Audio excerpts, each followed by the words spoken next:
Every role has its own uniqueness. Marksmen think they don't make mistakes and blame everyone including the enemy team. Fighters are disconnected from the rest of the map for a solid 10 minutes. Supports are cheerleaders and the only one to not surrender when they are one kill behind. Junglers fall into depression when one lane is losing.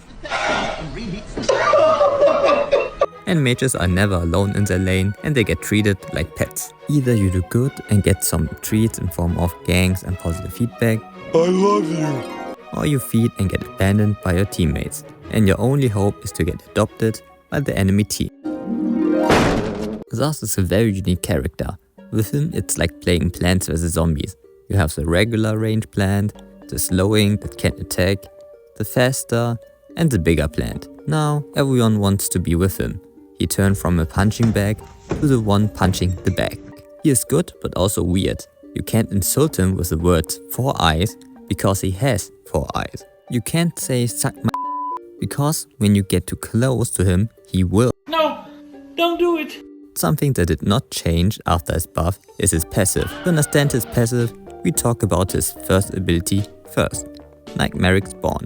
He summons a pea shooter and it will attack enemies but can't move. It fires a laser beam that slows you a bit and deals okay damage, and you can't really reposition it except letting it despawn, but I think it would have been too strong.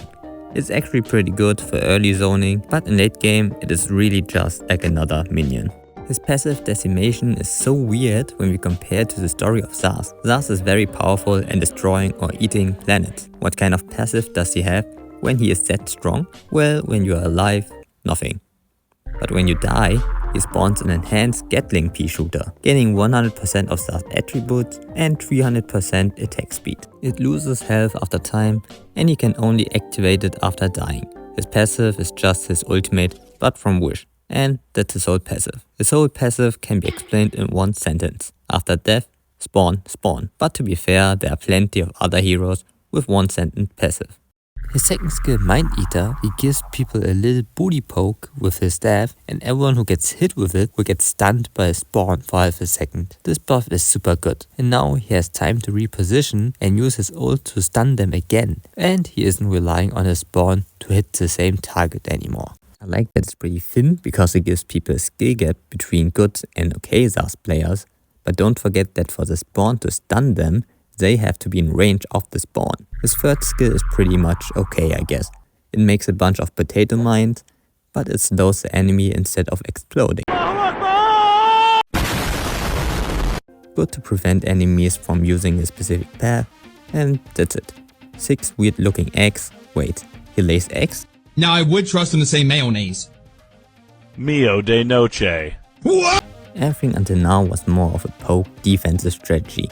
But now we have his all-in aggressive ult, Dominator's Descent. He calls the sun and fuses with him, becoming this abomination. I would say it looks like a chomper. For his basic attacks he vomits all over you, sometimes looking kind of sus and enhancing his attributes and his other skills. And if he wants to, he can disconnect himself and control his sun with his staff like a Wii remote control. He can teleport himself once. His laser beam is now wider and does more damage. He takes more eggs, 15 in total. Zhask is a pretty bad parent to eat his kids out of his mouth. The difference between his old and new ult is that he can choose the spawn of the spawn freely.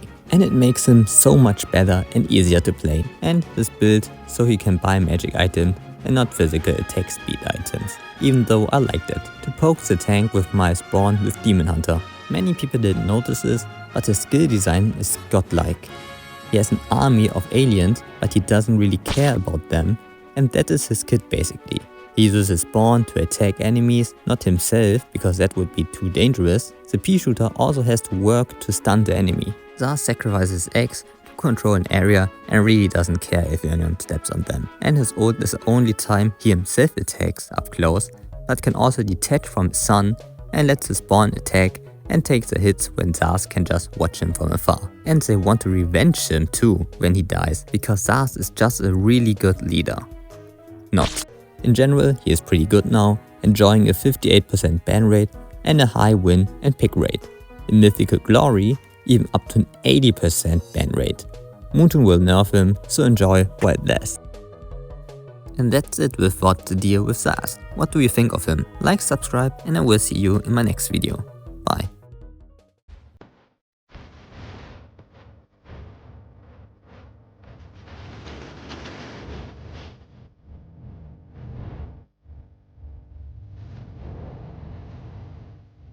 Mlbb.com